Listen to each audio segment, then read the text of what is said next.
Hey, everybody, and welcome to another episode of the Sell More Book Show, episode 510. If you can believe it, 10 episodes away from 10 years of the Sell More Book Show. I'm Brian Cohen from the 5-Day Author Ad Profit Challenge, joined by Kim Ann from authorkimann.com, wonderful kids' books, wonderful author coaching for children's book authors, and returning champion from last week. Kim, how are you? Hi, Brian. Hi, everyone. I'm great. Thank you. Yeah, well, we're happy you're back. I think that what we love doing now that we have this rotating co-host thing is we get to bring in a lot of different voices. We get to bring in people that I've been so lucky to be able to connect with. You and I have connected through what I just found out, our first ever 5-day challenge in 2019. Yes. And you've run ads, you've learned ads, we've done coaching, and now you've just taken over the world with your wonderful kids books and in-person events. So it's been a good run. I've gotten to see do a lot of wonderful things. Thanks, Brian. Living the dream. You know, it's fun. It's like It is fun. living the dream is probably some points of living the dream that we thought was going to be the dream 5 years ago. But we didn't think that the dream, in your case, with all of your, shipping from overseas, these off-run prints, offset prints, doing inventory every week, Yes. packing up the van to go to the pier, doing all this stuff. You probably did not picture these things as being part of the dream. No, I don't think I did. But it's still dreamish, though, right? It's very dreamish. And I know to the authors that are just starting out, they haven't quite gotten there yet. So to them, this might be, still a dream to get to do. But I love my in-person events. We talked a little bit about it in the last episode, or a lot about it. But yes, I do feel very lucky. I do feel like I'm living the dream. It just is funny how our dream of what publishing is going to be for us, it almost has to change. If we stay too wedded to the idea that I'm going to write this exact series, or I'm going to write this exact way, or I'm never going to do this, I'm never going to email my list more than twice a year, or I'm never going to do social media, or I'm never going to run ads. It's these nevers that kind of make the dream never happen, because the dream has to evolve. It does have to evolve, and things change all the time. As we know, Amazon changes all the time. So we have to be ready to roll. Oh, we do. Speaking of, 5-Day Author Ad Profit Challenge begins today. This episode releases the day that it begins, and you can still join at authorsadvertise.com. Re-recorded the whole thing at Awesome. great personal struggle. But I'm sure that's time consuming. It is, but it's worth it, because like you said, things are always changing. Right. Amazon's always changing. Strategies are always changing. Right. And we want to keep everyone up to speed on that. So authorsadvertise.com. Kim Ann, these days, I know you're also doing some coaching on Amazon ads. When you're not coaching on Amazon ads with these children's book authors, what do you tend to help them with the most? It's a lot of metadata. And if you guys don't know what metadata is, it's the stuff that tells Amazon all about your book, right? Your keywords and your categories to be in, making sure that they have professional blurbs and covers, and just helping them publish and get the most that they can out of Amazon. But else, I do some project management for people that say, I have this great idea and I don't know what to do. I help them with that. Just help everyone, get to close to living their dream as I can. I love that. And there's something to be said about accountability. And, yes. I've coached you. And so, yes. accountability can make a big difference, for sure. Yes, it can. Awesome. Awesome. Well, and where can folks learn about your coaching offerings? So, guys, I'm at authorkimann.com. You can find out about my books there, as well as any author coaching services that I have. You can find me on Instagram, which is at authorkimann, and then I'll be able to share with you things about events that I do, some things that maybe you would like to try at your own events.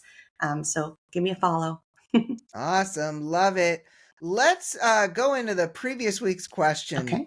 Which was, how do you plan to change your author business going into 2024? Roland Denzel, who always gets the show notes together for us, so big thank you to Roland as always, says, I'm letting a lot of stuff go, stuff that's been me for 10 to 15 years.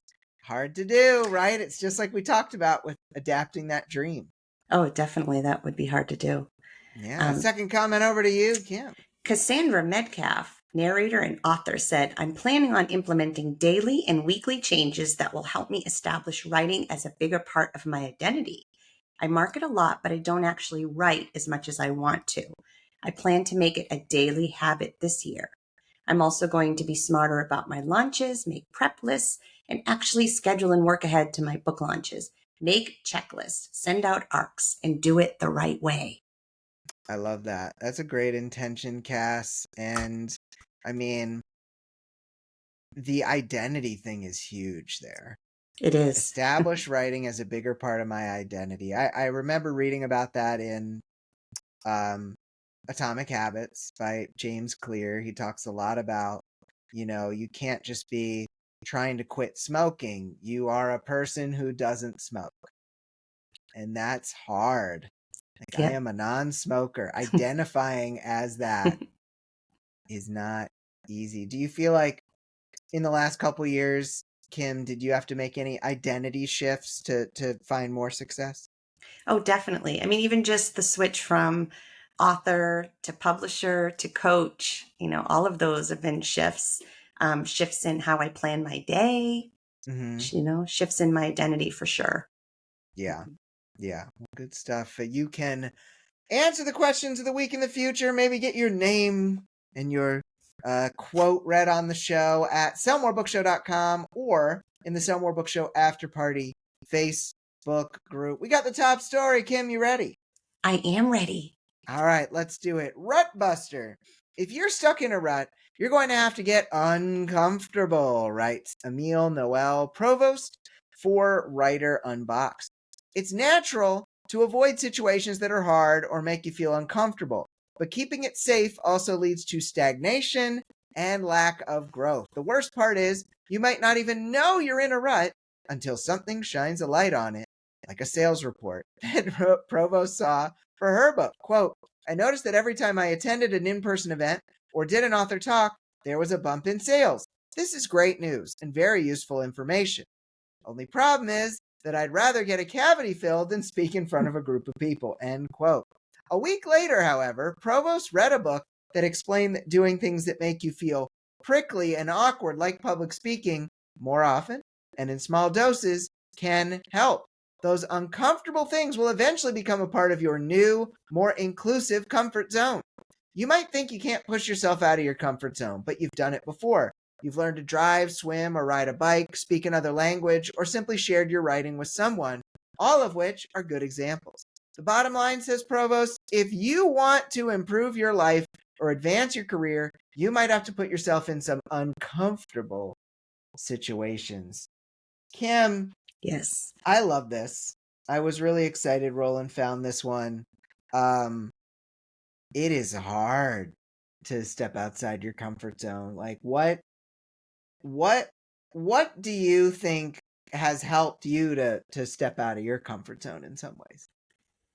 Well, I always think to myself, right? First of all, no one sells my book better than I can.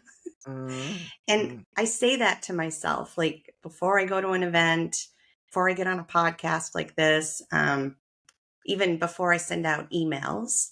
And so you have to put yourself in the right mindset. I mean, I think authors in general, a lot of us have imposter syndrome, especially once in a while. And so just realizing like your strengths and what you're good at and then just trying to show that to the world, I think is a great thing.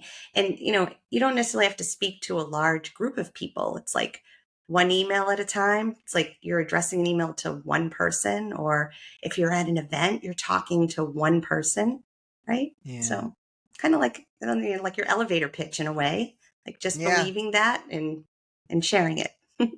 Yeah, and sometimes you do have to fake it till you make it. I mean, you like you have those thoughts, like especially when I started speaking at events or when I started doing webinars to hundreds of people, like you get that thought, who am I to do this? Mm-hmm. Who am I to make that happen? But I think it's a Marianne Williamson quote, like, who are you not to? Right. Very good. Who are you not to? And you are able to unlock new parts of yourself Mm-hmm. at any age to show your full creative expression. I was just talking to a couple of my team members who used to work in the corporate world and thinking about like how many bosses have they had that said, just stay in line, just do what you're told. Yes. And that it wears you down. Yeah, it does. It changes you. But you always have the ability to do new things and try new things, even if it's out of your comfort zone, because there's the old Malcolm Gladwell, the 10,000 hours rule. We always hear you need to work 10,000 hours on a certain subject to become an expert at it. But we ignore one of the key points of that. It's 10,000 hours of deliberate practice. What is deliberate practice? Deliberate practice is practice at the edge of your comfort zone. So it's not just 10,000 hours of playing the same scale over and over again. It's 10,000 hours of doing something a little bit harder, progressive overload for those exercisers out there, until you get stronger.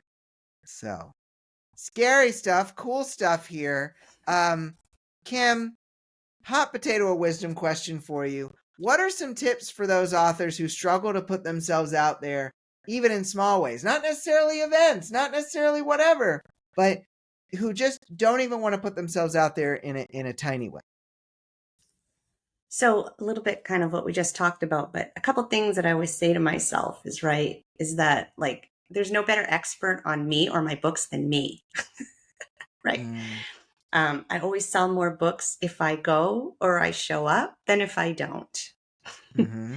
But I want to say, like, start small, right? Just reach out to one person or one place, or send out one email newsletter or one social media post, right? Remember that you're not alone. There's so many authors that feel the same way. And then my biggest thing to say is like, be like Nike and just do it. Like, what's the worst thing that's going to happen if you put yourself out there? In reality, what's the worst thing that's going to happen? Yeah. Someone doesn't buy your book. What's the best thing that's going to happen? Someone could order 20 copies of your book. Yeah. I love that. You got to be like Nike, people. That's right. All right, Kim. Yes. Hit me up. Brian, what have you tried that was really hard or uncomfortable that you later decided to stop forcing and just be at peace with your discomfort? Well, it's funny. I definitely used to be uncomfortable being in front of people. I used to be uncomfortable getting up on stage and doing things, but I did a lot of practice. I mean, I did comedy, I did improv, I did all sorts of things. But then there needed to be a shift. I was only comfortable being on stage if I was attempting to be extremely funny. Mm. And I still tap into that when I'm in front of people, like lots of people, but it just didn't play as much in a webinar because you can't get that kind of back and forth. And so I had to learn, okay, well, if I'm not just some funny guy who teaches classes, who am I? And I had to learn, like, this is a little uncomfortable, but I am a very genuine, honest teacher. that is what I want to do. That is who I want to be. And it was a little scary because I'm so used to making little jokes, even little self-deprecating things about myself. Mm-hmm. And when I have like when I started to adopt that change, it was scary, but I got to be at peace with it, even though I felt like, oh well, people are gonna think I'm boring because I'm not cracking enough jokes, but they haven't thought I was boring. I mean, maybe some did, but they don't hang out with me anymore. And so I would say that really helped, and part of it was being aware of myself and being aware of how I could grow. Awesome. Yeah. Yeah. So we've gotten through the hot potatoes. Kim, we need more. The people are asking, they've been clamoring for more lightning sounds. Can you give us some more lightning sounds? Yes. Ooh, that was good because it like wiggled a little. That was awesome. So Thank Kim, you. you're welcome. Lightning round question. So since you have to market children's books to the adults, how does that change how you handle things like your email list, reader magnets, all these things that have told us for years you market to the reader, but 6-year-olds don't have credit cards. They don't. But as you said, like we still need to market to the adults with the children still in mind, right? So Right. we technically we usually offer goodies that they can do together, like printables or crafts or activities, and then tie them to revolve around one of my books or an event I'm going to be at. I love that. I love that. That's super smart. All right. I'm ready for one of yours here, Kim. Brian, name one thing you could do to challenge yourself in order to improve your writing and or promote your work. All right. So one thing I could do to challenge myself to improve my writing or promote my work is, as I mentioned previously and in another episode, is handing it off. Not feeling like I need to do all of it myself, because so many authors that I've talked to, when they finally gotten some help in their business, they say, wow, I wish I had done that earlier. Yeah, I believe that. Yeah. All right, Kim. So, Yes. what do you think are some of the biggest misconceptions about being a children's book author? I do see a lot of these when coaching clients. One of the biggest ones is even though the book is short, it takes time and money to put out a quality product. Just because it's short doesn't mean we should write it in one day and load it up onto KDP. Oh my goodness. Yes. Professional illustrations are a must if you want to compete with other children's books that are selling well. So even if our 5-year-old can illustrate, it might not be the right decision. Yeah. And then finally, even though it's for kids, like invest in a professional editor. Yes. A lot of times people will say, well, my spouse is an English teacher and they edited it for me. Just spend a little bit, it's not that much, to get a professional children's book editor, and especially with rhyming books, because there's more to rhyme and meter than 2 words that rhyme. Oh, And for those yes. people in the back, I'm going to say that one more time. There's more to rhyme and meter than 2 words that rhyme. Yes. I love that. I love that. My poetry teacher back in English, my English degree would tell you the same thing. Well, and I'm sure Also, when you're reading books to Riley, like if the rhyme is just not good, like it it takes hurts. away from the experience, right? It's like, Yeah. Yeah. Agreed. All right, I think you got one for me here. yes. What's something new you're trying this year, Brian? So something new I am trying this year is I am going to give up some of the things that I've always done. I have always been the only person in my business who sells the products. I've always been the person who runs the webinars, and I am going to try handing some of those responsibilities off, which is terrifying for me, but I am excited to give it a shot. Awesome. So, Kim, what is something you have finally decided to let go of in 2024? It's funny. I think this whole podcast took a different turn this week, but I'm going to change thinking that I need to do everything by myself. This year, I'm looking to hire a VA and someone to help with my social media. So I'm ready to pass the torch. Oh, that's great. I'm so glad to hear it. Awesome. Well, Kim, we've gotten this through the lightning round. We need a question of the week. I feel like we're heading in this direction, right? Where we're almost talking about not doing certain things or handing certain things off. So, how would you feel about our question being, what is one thing you could stop doing in 2024? And what is one thing you could hand off to someone else? I think that's perfect. That's exactly where my mind was going as well. Awesome. I thought so. All right. Hand off and stop doing. I'm just making that note for myself. Awesome, Kim. Well, everyone can answer the question of the week over at sellmorebookshow.com or in the Sell More Book Show After Party Facebook group.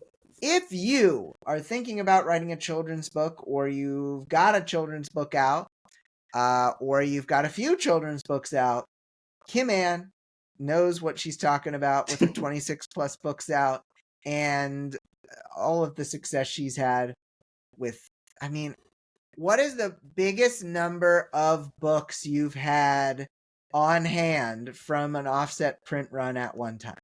12,000.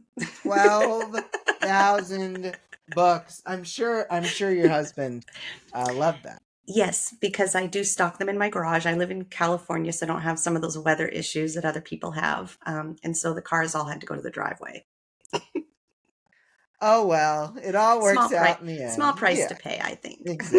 Exactly. Absolutely. Well, where can people find you once again to learn from you, and or just, if they've got a kid or they've got a birthday party for a kid coming up, or you are going to visit the grandkids, picking up some wonderful books, where can they find out about all that stuff?